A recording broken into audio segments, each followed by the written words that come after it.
Rafa Zamora, director científico del Loro Parque, ¿cómo estamos? Pues muy bien, en época buena, entre primavera y verano. Tienes cara de papá, sí, se te pone como cara de papá, ¿no? Sí, Estamos en época de paternidad. por lo menos aquí en el Loro Parque, ¿no? Ha salido pues la noticia pues prácticamente en todos lados y son noticias de que tenemos un perezoso nuevo aquí en el Loro Parque, ¿no?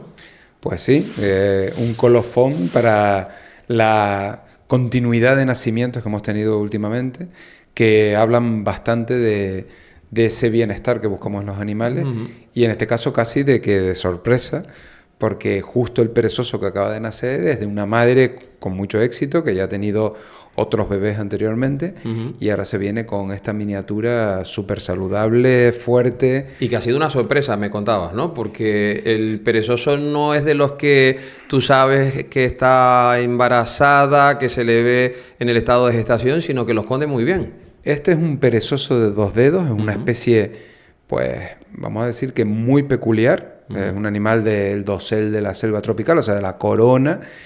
Es como una mochila de pelos, con un esqueleto transformado a vivir boca abajo. O sea, son unos animales especiales, no es como lo que conocemos de otros mamíferos. Y no solo esconden muy bien un embarazo, sino que son críticos hasta en su sexo. Te cuesta mucho saber cuál es el macho y cuál es la hembra, y tienes que ser un auténtico experto en zoología para ver bien cómo son los genitales de estos animales, que son complicados. ¿Y quién descubre o cómo? Me imagino que saliendo de donde estaba durmiendo o descansando, ¿cómo es ese momento en el que de repente, no sé si es el cuidador o si eres tú el que va y se tropieza con el nuevo regalo? Tenemos un equipo de mamíferos de mamíferos terrestres, que trabaja día a día con los animales, de la mañana hasta la noche, hasta que ellos se van a dormir. Tienen un control exhaustivo de cada animal, los ven uno por uno cada día, en cada momento. Y bueno, hay un biólogo a cargo de este tema, que es Daniel, que está pendiente de todo, y inmediatamente los cuidadores con tanta experiencia saben cuando hay algo nuevo en un biotopo, en un hábitat que hemos creado, donde hay muchas otras especies, y si hay algo nuevo, ellos inmediatamente se dan cuenta. Y además la madre lleva ya, creo que por lo menos aquí en el Loro Parque han sido 3 y uno muy especiales porque eran mellizos, me contabas. Bueno, fue otro anterior. En el año 2007 recibimos por primera vez de un zoológico italiano, recibimos una pareja de un grupo que lograban reproducirlos. A veces criados a mano, que no es lo ideal, sino que críen por ellos mismos. Esto es un auténtico reto, sobre todo cuando son animales jóvenes. Y nosotros en 3 años, en el año 2010, empezábamos la reproducción con un evento a nivel mundial, un evento que fue un acontecimiento absoluto, porque tuvimos mellizos. La primera hembra de perezoso de 2 dedos tuvo 2. Uno enroscado aparecía aquí por la mañana en el cuello, y el otro bien agarrado a la glándula mamaria. Tienen pocas posibilidades de sacar 2 a la vez. Si ocurre en la naturaleza, que en ocasiones muy contadas ocurre, se muere, y en este caso tuvimos que improvisar y criarlo a mano. Entonces nuestro equipo veterinario, el equipo de mamíferos, todos involucrados, los biólogos también, mirando a ver qué necesidades, qué tipo de leche, y lograron sacar adelante a los 2.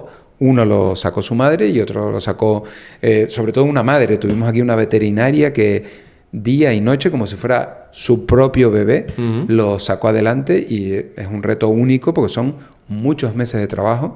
Estamos hablando de incluso de años. Ya. ¿Y cómo están siendo sus primeros días? El de ahora está fantástico, lo estábamos viendo hace un ratito. Sí. Bien agarrado a la madre, muy fuerte, no tiene miedo a nada. Estupendo. Y la madre ya tiene experiencia, no tiene que competir con nada ni con nadie, sino sabe dónde está su alimento, y el desarrollo va, vamos, como un cohete. ¿Y cómo llevamos el resto de crías aquí en el Loro Parque? De las últimas, hablamos de lemures, hablamos de tití, nuestro teno también. ¿Cómo está ahora mismo la guardería? Realmente contentos, porque es un año especial, es un año que climáticamente aquí en la zona norte de la isla pues hemos tenido lluvias, el clima está muy templado, más bien frío que caliente. Esto ha hecho que se retrase un poco la época de cría. En los loros lo hemos notado, que son más sensibles, lo hemos notado mucho. Sin embargo, tenemos 700 pichones ya a día de hoy. Lo normal en el año es que estamos en el ecuador del año, junio. Lo normal es criamos unos 1.200 pichones y estamos ya por encima de ese piquito de mediados de año, o sea que va bastante bien y se prevé que explote mucho más la cría, o sea, el pico va a ser ahora cuando empiece el calor, porque a los loros, por ejemplo, les gusta el calor. Pero en esa misma instalación, donde nace el perezoso, han nacido los tití león dorados. Están en la misma instalación. En la misma instalación. Con iguana. Algo hay ahí, amor ahí en el aire, ¿no? Love is in the air, se suele decir. Absolutamente. Es un sitio pues muy armonioso, porque es un sitio con mucha vegetación natural. Hay armadillos, hay tortugas de patas rojas, hay iguanas. Lo conozco. Es una gozada. O sea, realmente ya es un hábitat bastante antiguo, que tiene más de 20 años, muy bien establecido, las plantas crecen muy frondosas y bueno, el tití león dorado es quizás una de las especies emblemáticas dentro del mundo zoológico y de la recuperación o de la conservación, te podría decir que es una especie que se hubiera extinto en la naturaleza en Brasil si no hubiera sido por los centros zoológicos y el plan en el que participamos. Yo lo veo además en los visitantes que vienen, los miles de visitantes que vienen al Loro Parque, se paran siempre a ver a los tití y se tiran, vamos, yo no digo horas y horas, que podrían hacerlo, pero es un animal que de la belleza y de lo especial que es, te quedas, la verdad, que impactado. Venía un grupo de escolares en estos 2 días y me hizo gracia porque los niños me vieron pasar y me dijeron, ay, mira, tú eres el biólogo. Dice, oye, esto es mejor que el Instagram. Dice, porque estoy aquí viendo lo que hacen y siempre hacen cosas diferentes. Que le den la importancia de que tienen las redes sociales hoy en día a ver la naturaleza, creo que es un impacto muy positivo. No tiene nada que ver y ese es otro tema. Yo creo que deberíamos de tocar un día en todos estos podcasts que estamos nosotros haciendo y que principalmente son didácticos y para enseñarle a la gente todo lo que se hace aquí o cosas que tienen que ver con el mundo animal, de que una cosa son en las redes sociales o en la televisión, pero hay que ver a los animales aquí, como decimos nosotros in situ. Yo veo la cantidad de colegios que vienen, la cara de los niños, que eso es muy importante también, que aprendan desde muy pequeño lo que de aquí se intenta también transmitir, que es el cariño, el amor a los animales y de qué manera se están cuidando aquí todos ellos. Solo es nada más que verlo, los animales, los lemures, por cierto, los lemures, ¿cómo los tenemos? Los que están también recién nacidos. Estupendo. Creciendo a un ritmo meteórico, bueno, muy grande ya. Hay uno que casi parece un semiadulto y es muy bonito porque los lemures, bueno, pues las películas de dibujos animados y todo son emblemáticos, a la gente les gusta verlos. Están en peligro de extinción en Madagascar y no nos podemos olvidar de esto, que dentro de la red de seguridad reproducirlos, conocerlos, investigarlos es algo muy, muy positivo. Y la parte esa social, los profesores me dicen mucho, oye, ¿y cómo funciona? Porque nos preguntan mucho, ¿y los lemures cómo? Hay una hembra sola que es la que puede criar, ¿y cómo controla a los demás? Es con una hormona. Nosotros les explicamos, ¿no? Nuestro departamento educativo le explica a los profesores para que los profesores se lo trasladen a los niños, y esa cadena está haciendo que toda la sociedad, sobre todo la sociedad canaria, conozca bien cómo son los animales. Y no sé si el departamento educativo te lo ha contado, que tenemos conferencias con otras partes del mundo, con otras partes de España, con otros colegios, en donde en directo se conectan con nosotros y le hablamos de un animal, y estas de las cosas de la parte didáctica que tenemos hace mucho tiempo, que podemos interactuar incluso sin que la gente esté presente, porque en ocasiones no y que además es muy importante que desde niño tú sepas ya también un poco, que tengas una composición del lugar con el tema de los animales, y no hay mejor sitio que el Loro Parque. Esta mañana, bueno, yo no sé ni cuántos colegios venían también, y los niños salen totalmente entusiasmados del tema y preguntan, porque muchos también preguntan y tienen muchos interés. Tienen interés y las preguntas nos sorprenden mucho, cada vez son más curiosas, los niños cada vez tienen más información, no siempre es la información correcta, porque lo que recibimos a veces en redes sociales puede estar un poco desviado, y las preguntas de ellos son muy inteligentes y va muy directamente a la zoología. Ellos quieren aprender cosas que realmente no tienen fácilmente y hay que explicárselo de una manera pues absorbible, una manera que los niños puedan entender.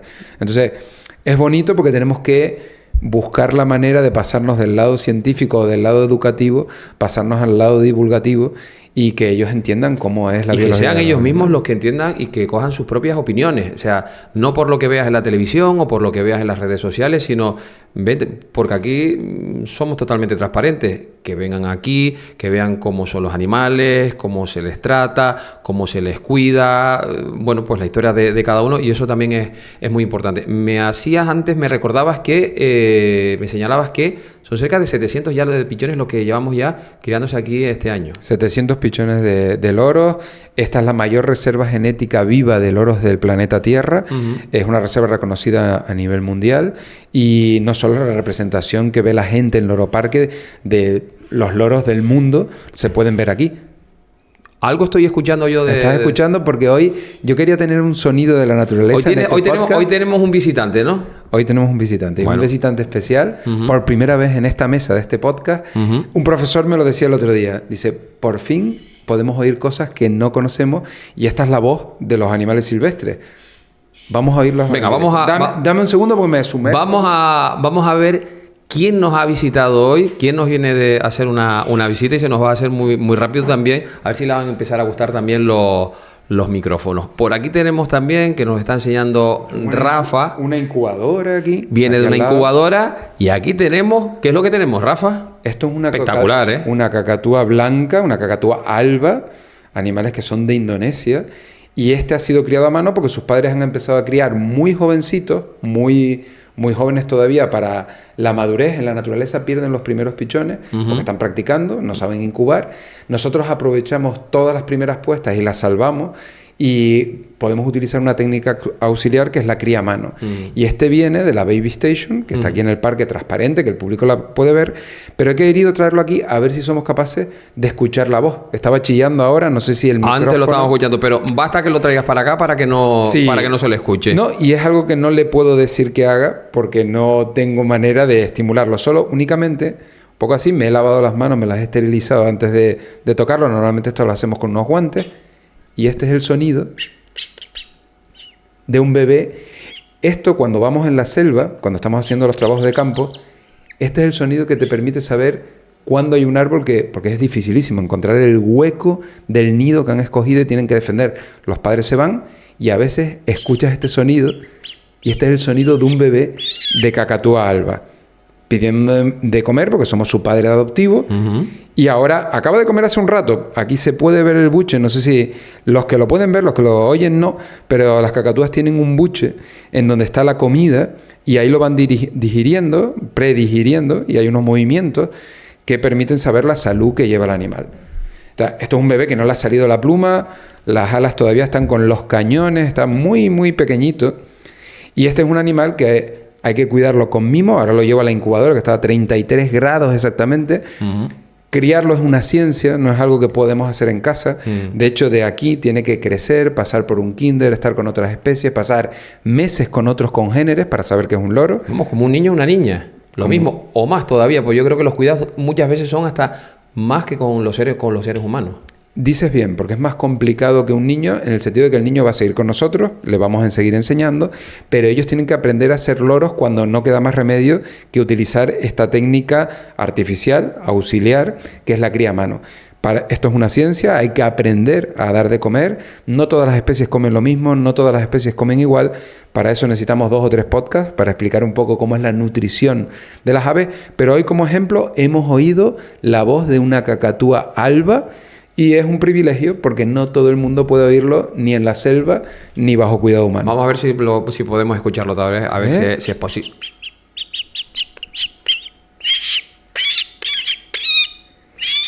Esto te voy a explicar por qué lo hace. Le he tocado las partes laterales del pico, que es lo que hacen los padres.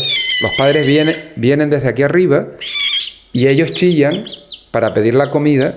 Y esto es lo que está haciendo. El padre le va a dar con su pico de esta manera. Como conozco cómo hace la madre, lo hago igual, y ella responde, y lo que llama la atención, tiene que gritar para competir con sus hermanos.